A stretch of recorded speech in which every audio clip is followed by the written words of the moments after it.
Bismillahirrahmanirrahim. Welcome to my another video on Android app development. And so guys, in this video I will teach you how to use the Google Maps direction API to draw the polyline from your source location to the destination location. Alright guys, so first of all let me show you what I am talking about and what I will teach you in this video. Alright, so let's first of all open our application.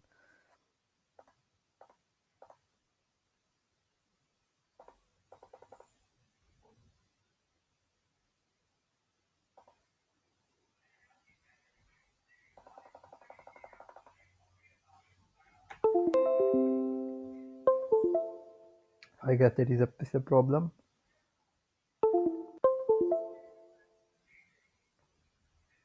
Alright, so now we are back and let's open our application so that I show you the output which we want and which I will teach you.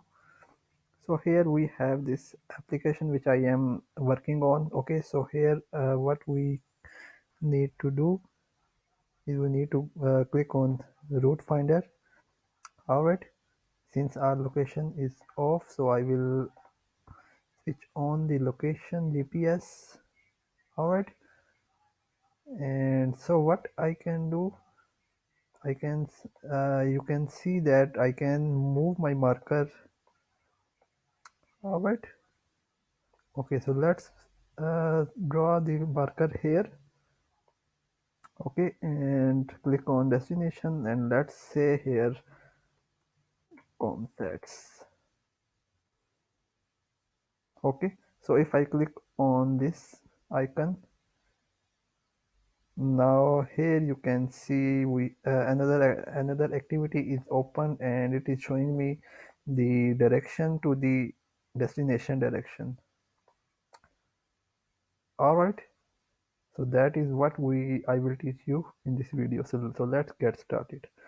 So guys, before we start I want to show you that we can have multiple routes here. Okay, let's say, okay, let me go back and let's write here just this app will also show us the multiple routes for our destination. Okay, so here we have this black line and here we have blue line. Okay, these two are the routes from where we can reach our destination, and similarly we have this.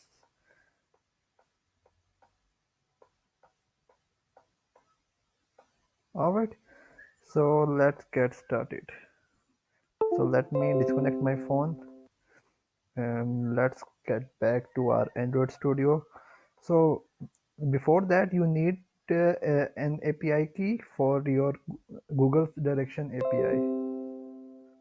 All right, so what you need to do is you need to go to and search Google Maps directions web API. All right, so you will be here in this page, web services and directions API. Okay, so here is the Google direction API documentation. So you need to click here, get a key.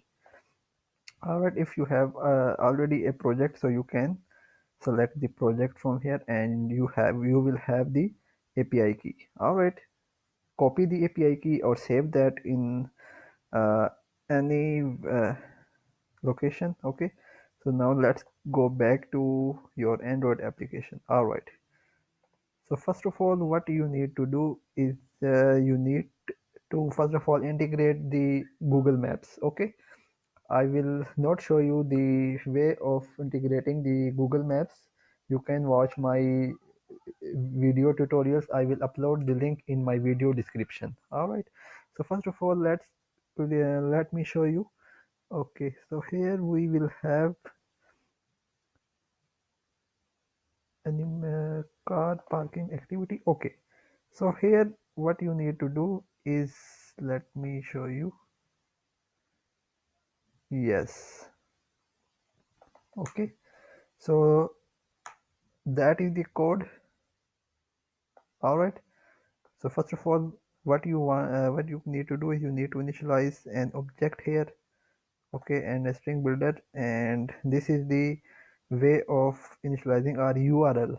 All right, and from there you need to have this API key. Don't use my API key. Okay, so what you can do here is you need this code, and here you are providing the current location, okay, latitude, longitude, okay, and here the destination location, and after that you need a class here, okay, which extend with async task class.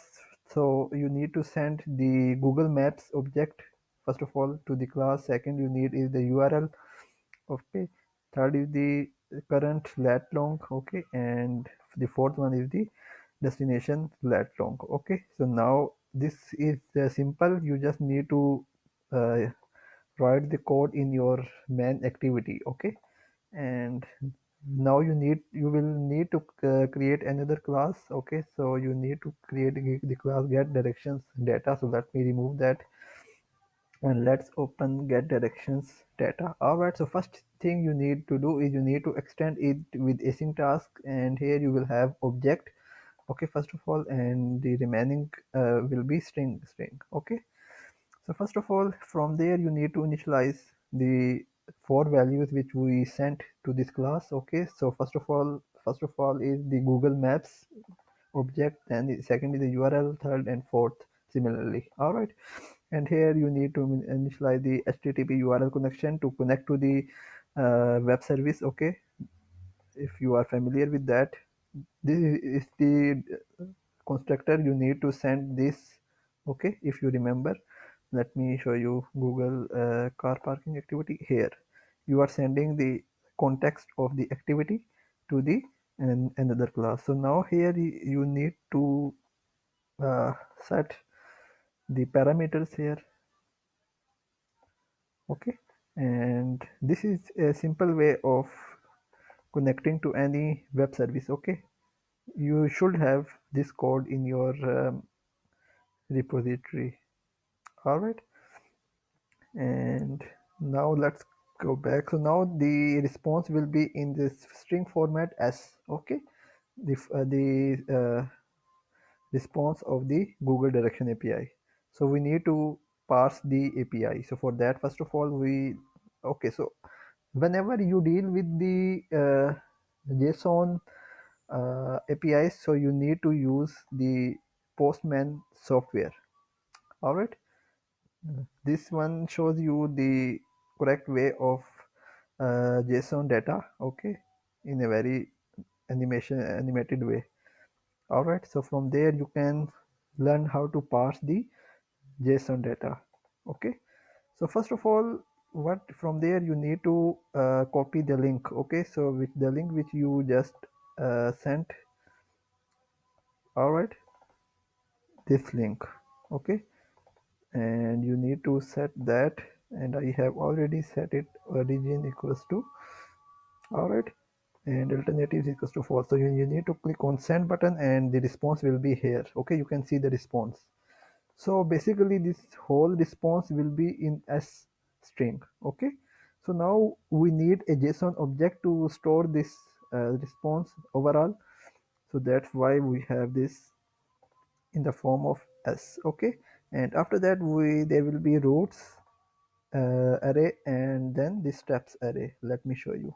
So here we will have this, okay. Let me remove that, okay. So here you can see there is routes, okay. So when we open it, and there will be, okay, so there will be these values bound, copyrights, legs, overview, polyline. All right, so now we need to go to legs, because in their code you can see steps, okay. uh, Legs and then steps, okay. So first of all you need to go to legs, and then you need to go to steps